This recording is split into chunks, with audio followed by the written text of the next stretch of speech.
Bom dia, turma do quinto ano, dia 29 de setembro. Nosso dever vai ser no livro de História. Vamos falar sobre Brasil República, da página 82 até 85. Como sempre, vou ler, fiz um resumo, eu vou ler mesmo, né? Fiz um resumo do que se trata isso. Mas depois vocês vão ler essas páginas e fazer os exercícios, ok? Vamos lá. Durante muito tempo, o Brasil foi uma monarquia. Como você já sabe, na monarquia, quem governa é um rei ou um imperador. E o poder passa de pai para filho. D. Pedro II foi o último imperador do Brasil. Em 15 de novembro de 1889, nosso país deixou de ser uma monarquia e passou a ser uma república. Na república, os governantes são eleitos pelo voto. Como tudo aconteceu, vamos lá? D. Pedro II estava velho e cansado e pensava em deixar o trono para sua filha, a princesa Isabel. A princesa, porém, era casada com um conde Deu, um nobre francês, e os brasileiros não aceitavam a ideia de ter um estrangeiro governando o país. Estão certos. Descontentes, faziam críticas a D. Pedro II. Os mais insatisfeitos eram os fazendeiros, porque com a abolição sentiram-se prejudicados, pois teriam que passar a pagar os trabalhadores. Os militares, que depois da Guerra do Paraguai voltaram com novas ideias e passaram a defender a República. Também quem não concordava com isso eram os bispos, porque entraram em conflito com o governo.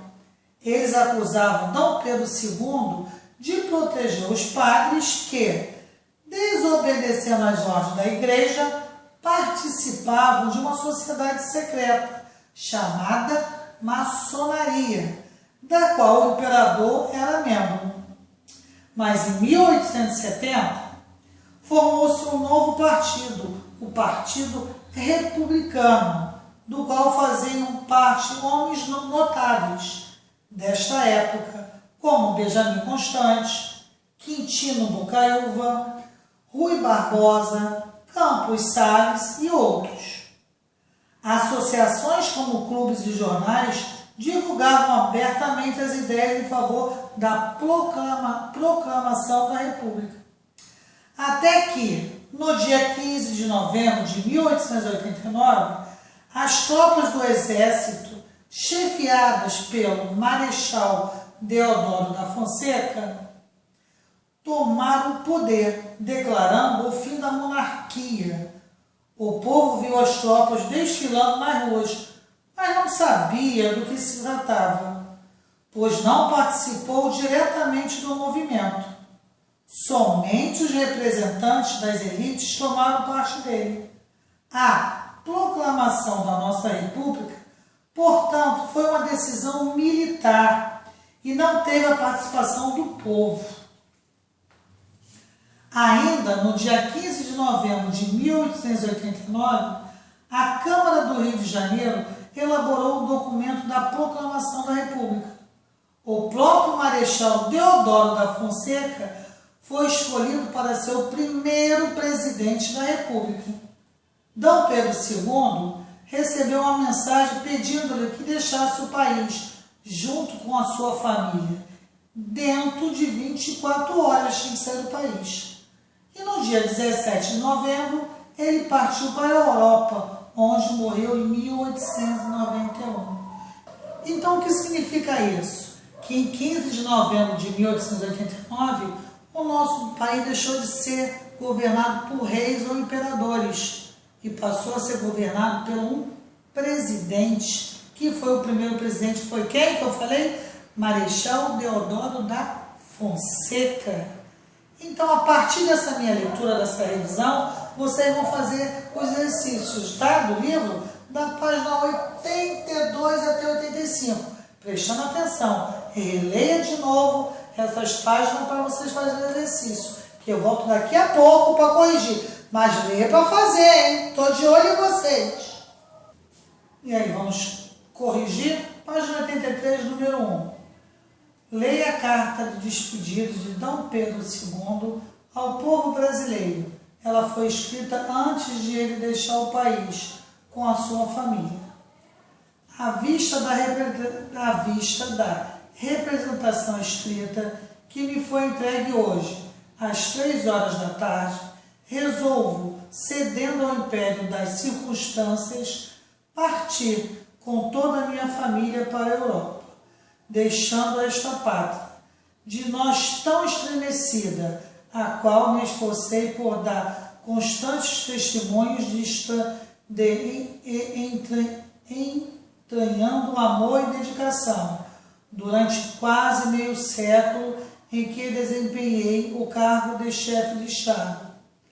Ausentando-me, pois, com todas as pessoas de minha família, conservarei do Brasil as mais saudosas lembranças, fazendo os mais ardentes votos por sua grandeza e prosperidade. Rio de Janeiro, 16 de novembro de 1889. D. Pedro de Alcântara. Número 2. Que sentimento é demonstrado por D. Pedro II na carta de despedida que escreveu ao povo brasileiro? Essa é a sua resposta. Qual foi o sentimento dele? De tristeza? De alegria? Ele queria deixar o Brasil? Por quê? Isso aí vocês que vão responder, ok? Número 3, página 84. Cite as principais causas do descontentamento de alguns setores da sociedade em relação ao governo de D. Pedro II. Letra A. Jornalistas, professores e advogados estavam descontentes porque queriam participar da vida política. Letra B. Fazendeiros sentiam-se prejudicados com o fim da escravidão, porque eles tiveram que contratar imigrantes para fazer o trabalho na fazenda.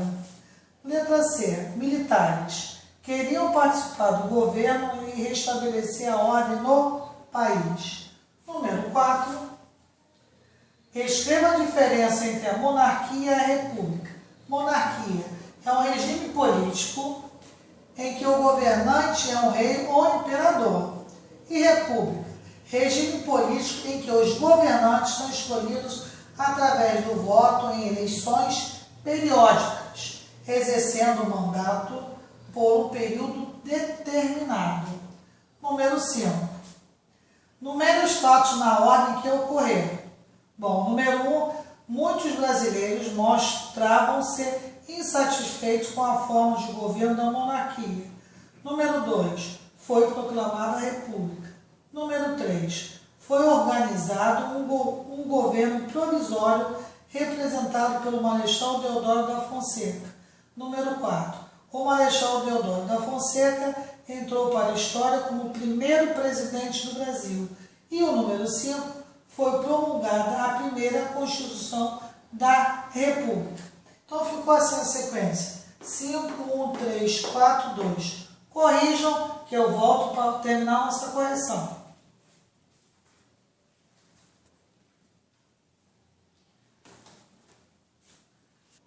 Vamos dar continuidade à nossa correção. Página 84, número 6. Pesquise e escreva as principais características do regime do governo republicano. Eu já pesquisei. No regime republicano, o governo é escolhido pelo voto do povo, exercendo o seu mandato por tempo determinado, quando são convocadas novas eleições. Página 85, número 7. Vamos lá? De acordo com o que você aprendeu sobre república, responda. Letra A. Como é feita a eleição no nosso país? De forma direta, por meio do voto. Letra B. Qual a importância do voto? O voto é a maneira mais democrática. O voto é a maneira mais democrática para a escolha dos nossos governantes, pois eles devem defender os interesses e as necessidades de todos. Portanto, é importante votar com muita responsabilidade. Letra C. Qual é o nome do atual presidente da República? Jair Messias Bolsonaro. E a letra D é uma resposta pessoal. Crie um cartaz com algumas dicas para ser um bom presidente da República, na sua opinião. Se você fosse o presidente da República, o que você daria mais importância? A educação, a saúde, o salário mínimo? Façam vocês mesmos isso. Criem um cartaz a esse respeito. Nossa aula de hoje terminou por aqui. Mais tarde coloco lá no grupo Dever de Casa. Até a próxima!